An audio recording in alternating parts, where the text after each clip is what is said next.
지금 이 영상을 보고 계신 분, 한 가지만 여쭤보겠습니다. 오늘 하루 당신은 몇 번이나 스스로 생각하셨습니까? 아침에 뉴스를 켰습니다. 앵커가 말합니다. 충격적인 소식입니다. 당신은 분노했습니다. 점심에 유튜브를 켰습니다. 썸네일이 말합니다. 이것만 알면 됩니다. 당신은 확신했습니다.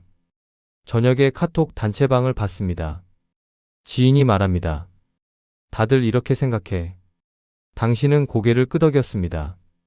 그런데 그 분노는 정말 당신의 분노였습니까? 그 확신은 정말 당신이 생각한 결론이었습니까? 그 동의는 정말 당신의 판단이었습니까? 아니면 누군가가 당신 대신 생각하고 당신은 그저 반응한 것입니까? 400년 전 한 철학자가 이 질문을 던졌습니다. 그리고 그는 경고했습니다. 생각하지 않는 인간은 인간이 아니다. 르네 데카르트. 중장년 시청자분들께 솔직하게 여쭤보겠습니다. 30년 전을 떠올려 보십시오. 그때 우리는 어땠습니까? 신문을 읽었습니다. 한 면 한 면 넘기면서 이건 좀 이상하지 않나? 생각했습니다. 친구들과 만났습니다. 야, 나는 이렇게 생각하는데 너는 어때? 토론했습니다. 때론 싸우기도 했습니다. 하지만 그 과정에서 나의 생각이 만들어졌습니다. 그런데 지금은 어떻습니까? 뉴스 제목만 봅니다. 기사 본문은 읽지 않습니다.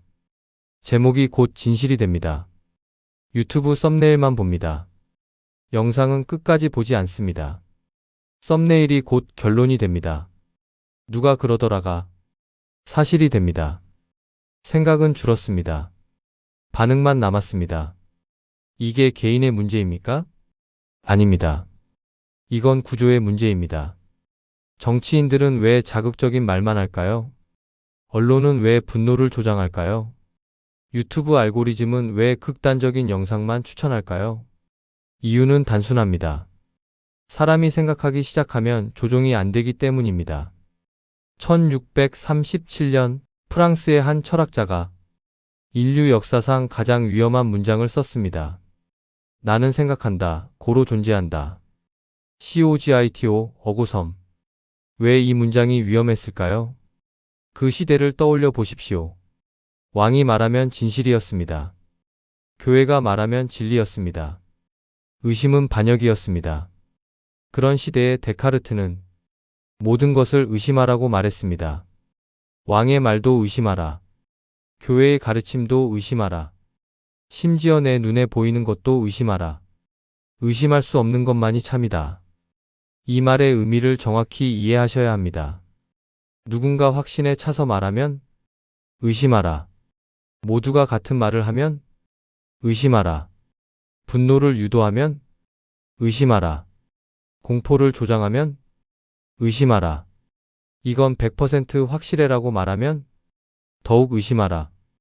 데카르트는 이렇게 경고했습니다. 의심하지 않는 순간부터 인간은 도구가 된다. 도구. 누군가의 목적을 위해 사용되는 물건. 스스로 방향을 정하지 못하고 누군가가 밀면 밀리는 대로 가는 존재.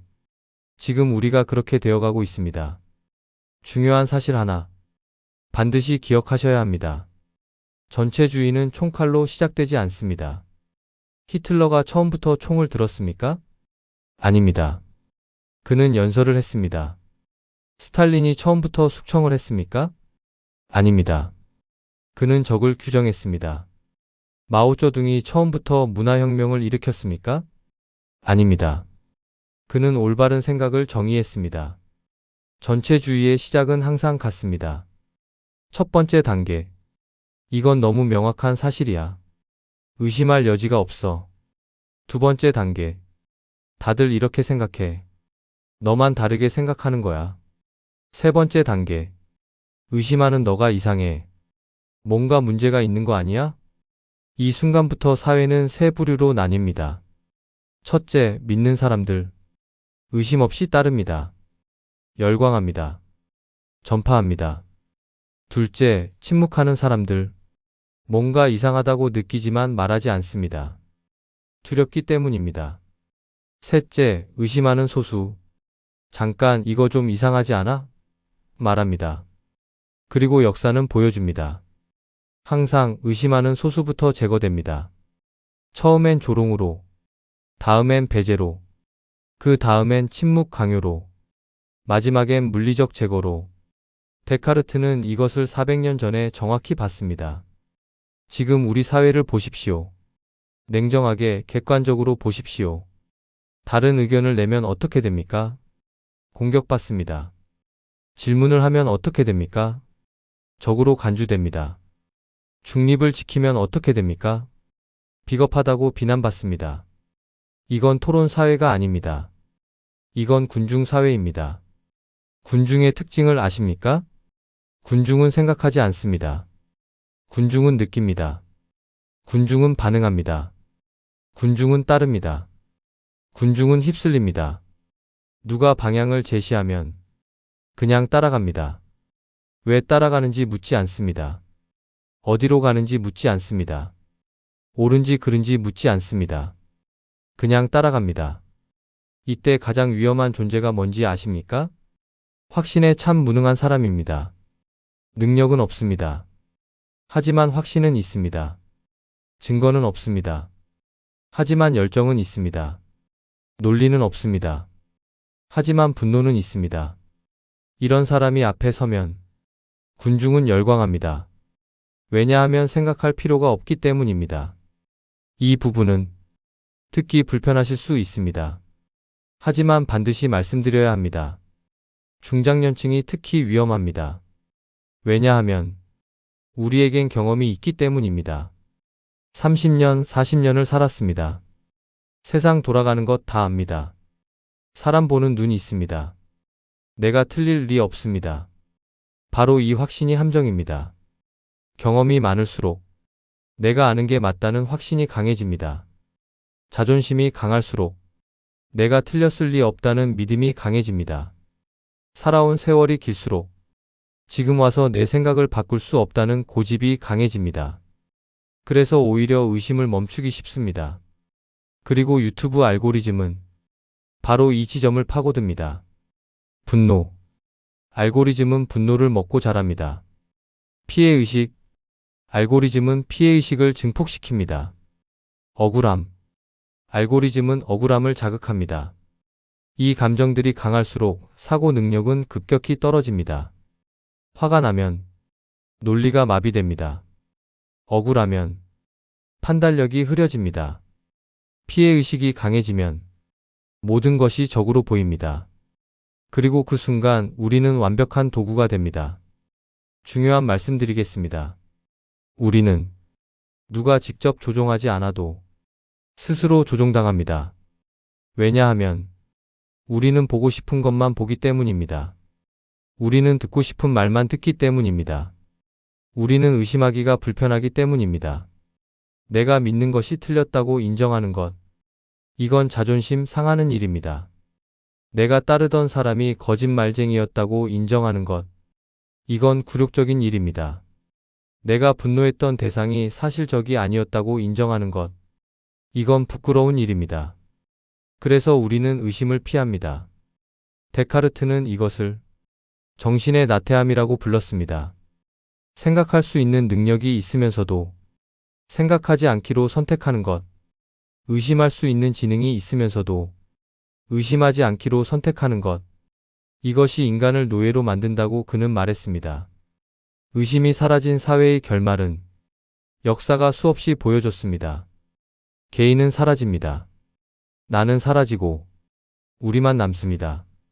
하지만 그 우리는 진짜 우리가 아닙니다. 누군가가 만든 우리입니다. 그리고 그 군중은 언젠가 반드시 이렇게 말합니다. 우리는 몰랐다. 나치 독일이 무너진 후 독일 국민들은 말했습니다. 우리는 몰랐다. 문화혁명이 끝난 후 중국인들은 말했습니다. 우리는 몰랐다. 캄보디아 킬링필드 이후 생존자들은 말했습니다. 우리는 몰랐다. 하지만 데카르트는 단호했습니다. 생각할 수 있었는데 하지 않은 책임은 누구도 대신 져주지 않는다. 몰랐다는 변명은 생각하지 않았다는 고백입니다. 속았다는 변명은 의심하지 않았다는 고백입니다. 그리고 그 책임은 온전히 자신의 것입니다. 여기서 끝내면 그냥 불안감만 주는 영상이 됩니다. 저는 그런 영상을 만들고 싶지 않습니다. 구체적인 실천 방법을 말씀드리겠습니다. 데카르트가 400년 전에 제시한 방법론을 현대에 맞게 번역한 것입니다. 첫째, 뉴스는 하루 30분만 보십시오. 아침에 30분. 그게 끝입니다. 정보 과잉은 사고를 마비시킵니다. 뉴스를 많이 본다고 현명해지는 게 아닙니다. 오히려 생각할 시간을 빼앗깁니다. 둘째, 확신에 찬 사람을 의심하십시오. 특히 이런 말을 하는 사람을 조심하십시오. 100% 확실합니다. 무조건 이렇습니다. 의심의 여지가 없습니다. 데카르트는 말했습니다. 확실함을 주장하는 자를 가장 먼저 의심하라. 셋째, 반대 의견 하나는 반드시 들으십시오. 내가 지지하는 쪽만 보지 마십시오. 반대편 논리도 들어보십시오. 듣는다고 동의하는 게 아닙니다. 이해하려는 겁니다. 적의 논리를 모르면 내 논리도 검증할 수 없습니다. 넷째, 분노 상태에서는 절대 판단하지 마십시오. 화가 날 때 절대 결정하지 마십시오. 절대 공유하지 마십시오. 절대 댓글 달지 마십시오. 하루만 기다리십시오. 하루가 지난 후에도 여전히 화가 나면 그때 행동해도 늦지 않습니다. 이것이 데카르트의 철칙이었습니다.